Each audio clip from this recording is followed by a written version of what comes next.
अस्सलामुअलैकुम। क्या रही जमशेद भाई, ठीक है, खैरियत है। ये जमशेद भाई न्यूजीलैंड वाइट की फ़ीमेल। सबसे पहले मैं जायद बोल रहा हूँ अफ्टाबाद से, जायद फार्म अफ्टाबाद से। ये न्यूजीलैंड की फ़ीमेल, इसने माशाल्लाह 7 बनीज़ दी हैं जिमी भाई।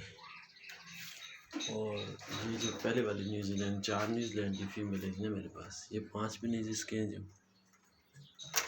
और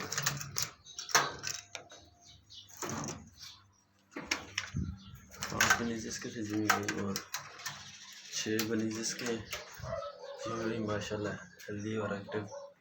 और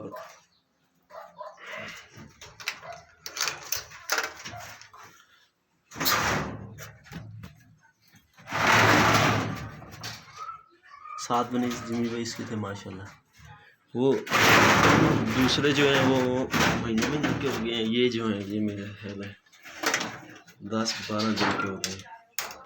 और 2 ये फीमेल और ज़्यादा कामयाब फार्म अफ्टाबाद। और आए और आगे जमशेद भाई के साथ एग्रीमेंट करें और हलाल रिस्क कमाएं और माशाल्लाह प्रॉफिट वाला कारोबार है जी।